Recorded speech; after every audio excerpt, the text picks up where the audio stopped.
Hello, and welcome to my podcast, Empowered to Thrive. I'm your host, Corrine Powell.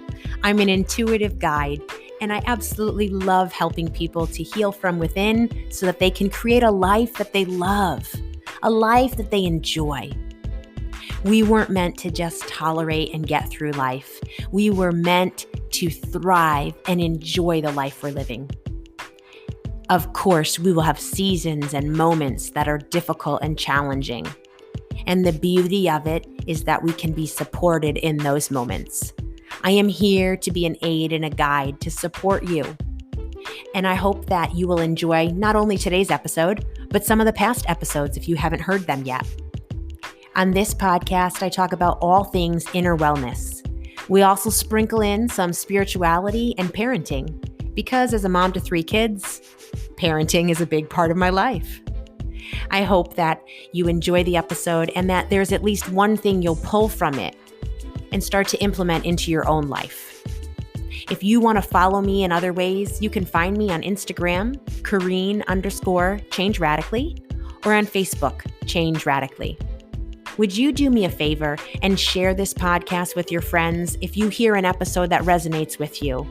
And would you also go ahead and give me a rating and review my podcast? It would mean so much to me, and I would appreciate it.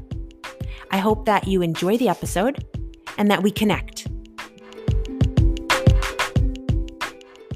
Hi, friends. I am super happy to be with you, and I want to talk about the last week and what I've had to do to let my body rest.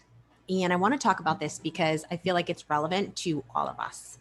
And it really is something that I have not heard spoken on enough. And for sure, I did not hear it enough when I was growing up.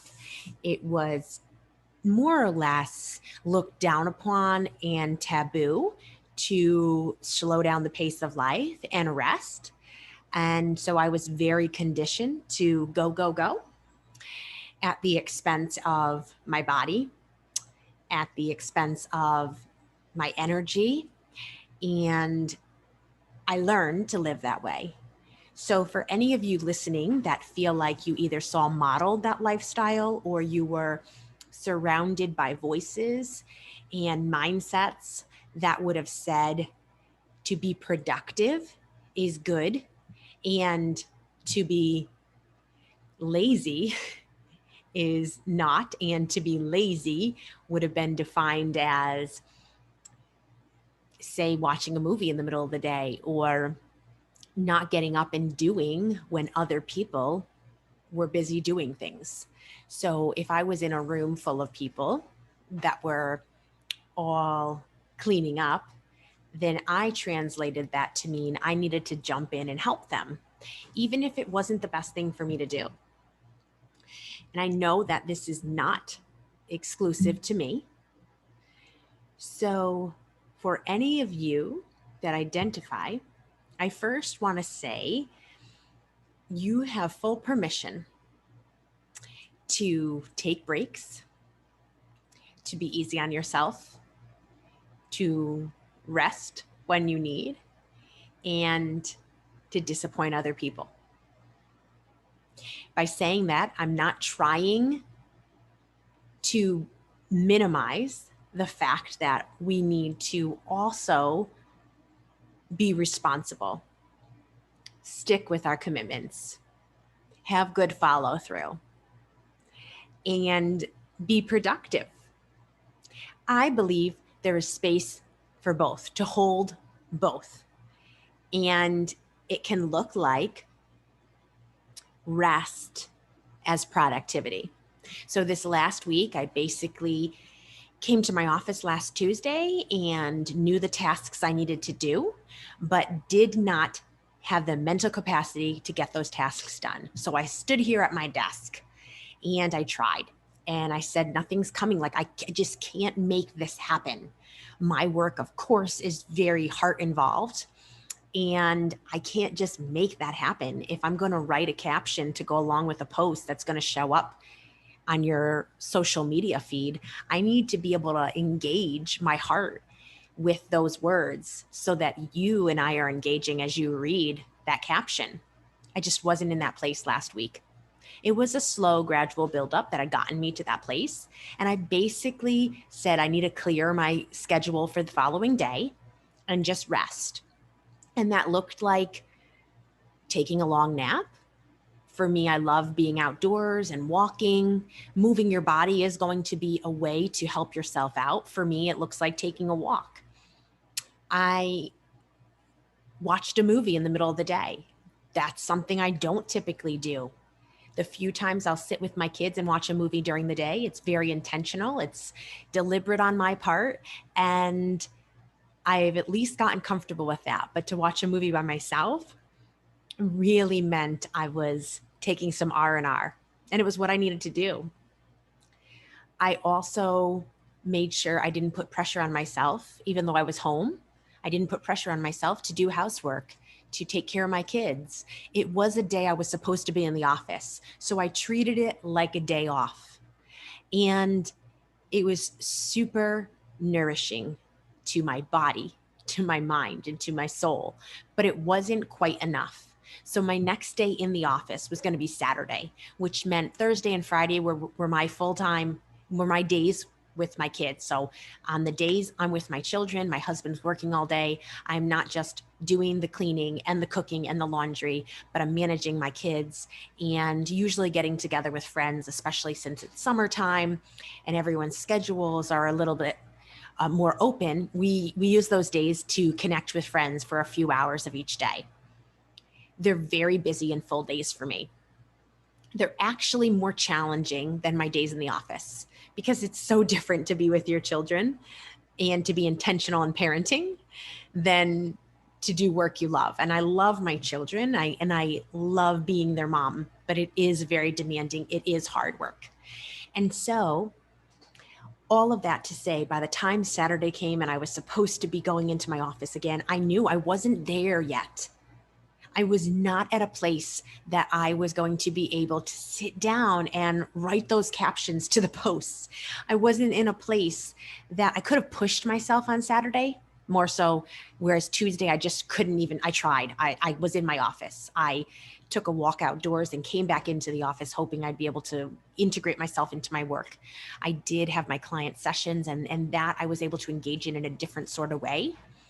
But I just couldn't get the other tasks done. So Saturday I could have pushed through, but I knew it would have been to my detriment. It wouldn't have been the best thing for me to do. It would have meant I was still set back. And I wanted to recover. I wanted to actually get to the place where I felt ready to continue my work and not needing to keep taking days off. Not that there's anything the matter with taking days off. I just wanted to be in that place where I could, if I chose to take a day off, but I didn't want to feel like I had to. And so Saturday meant I again didn't come to the office. I took another very long nap, 3 hours. And I want to touch on resting and how you can get your body to be able to rest. And I took another walk because, again, remember, I love taking walks. I did a few other things that felt restful. And I actually had moments where I felt like I was being so unproductive, like getting in my car because I'm enjoying an audiobook I'm listening to and taking a drive and just driving, grabbing a coffee on the way and just driving, listening to my audiobook and just driving and saying, I don't really know where I'm going.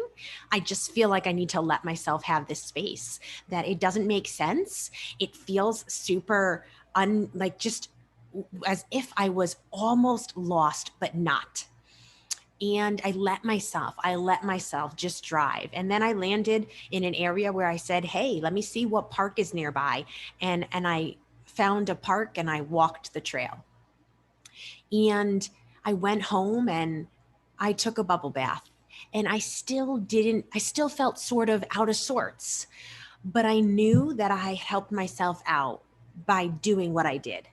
I woke up on Sunday morning feeling so well. I didn't go to sleep on Saturday night feeling that well, but I woke up Sunday morning being ready for the day. And my day consisted of cleaning an Airbnb. And before I left to do that, I cooked a couple meals so that I wouldn't have to worry about cooking for the next couple days. And I didn't go overboard. I actually had energy to do some of the tasks that I would routinely do in a day. When I got back from cleaning the Airbnb, it was a slower paced evening. And that led me into yesterday, which was another day with my children. And again, I navigated the day in a gentle sort of way. So I had to be up, I had to be doing things, but I also took those moments that I could pause, and I paused. And I engaged with my children in a way that felt light. And a part of me isn't even sure I know how to articulate, but I hope that you're catching from what I'm saying that the point is we're going to either choose rest or rest is going to be demanded. And I have created a lifestyle that is slower paced. I used to go, and make multiple plans in a day and go from one thing to another thing to another thing from morning until night. I don't do that anymore. If we make plans, we usually make one plan. Like we're going to get together with friends, we're going to have one get together that day. It's going to be maybe 3 to 4 hours. And I'm not going to plan other things in the morning and in the evening. It's not always the case, but it's more my norm than what was my norm in the past. That was deliberate and intentional. It meant that I had to say no to a lot more. I had to basically change the expectations because for me, I was expecting of myself to get together with friends frequently, and frequently looked like maybe every couple weeks to keep my connection with them. But I knew that if I was going to fill up my calendar less, it meant I was going to need to space out my visits with friends instead of a couple weeks, maybe a couple months or a few months in between visits. And we have a lot of friends. So I've had to be intentional. It's not because I want to disappoint people. It's not because I don't want to be with my friends more often, but I knew that for my body and for my family's lifestyle, it was going to be better for me to create a slower pace. And that has been my goal. But here I am saying that I still got to the place where I had to abruptly stop. And I had to abruptly stop because my mind and my body were saying, we can't keep up. And if I was to look at the last month or two, we might be able to see patterns, and we would probably be able to see ways that this was slowly coming. But that's where I landed last week. I didn't know I was going to get to that place. But once I got there, I confronted it, and I said, I will treat my body with kindness and love, and I will slow down everything. And if that means you need to take things off of your scheduler, if it means you need to change plans which disappoint people, I'm here to say that's necessary and okay. And it's going to land you in a better spot down the road. I am back today with more energy, with more motivation, with more insight than I had a week ago, because the rest is productive. And if you are not used to hearing that, then I understand it's going to be shocking to your system to hear rest is productive. But I am convinced that if I had not rested, I would not be standing here today able to share these things with you. So this is the start. This is the start, and I'm going to continue the next episode with more on this topic. And I want to specifically talk about how we can help our bodies to rest and to be able to sleep. Because you can be doing the best you can, but if you can't get yourself to be able to rest and sleep, then that's where we need to start. as always, send me any questions or comments and we can keep this conversation going. We've come to the end. What did you think about what you heard? I hope that there's something you pull from today's episode and start implementing it into your life. Create the change that you want to see, the change that you hear about. You have the opportunity to transform your life, and I'm ready to link arms with you and to help and guide you to the life that you want to live. If you resonated with what you heard today and it touched you, would you share it with your friends? Would you also go ahead and rate my podcast and write a written review? It would mean so much to me. I hope that we'll connect, whether it's for a session or just to connect because I enjoy meeting new people.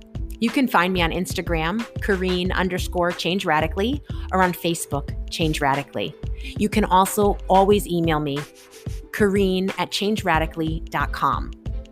If you have thoughts, questions, or anything that you just want to talk about, send me an email. I hope that you have a wonderful week. But no matter what your week is like, in the moments that are quiet, maybe it's when you pillow your head at night, or when you're driving in the car or taking a walk, or maybe it's going to be in the midst of the chaos with your children or the craziness of work.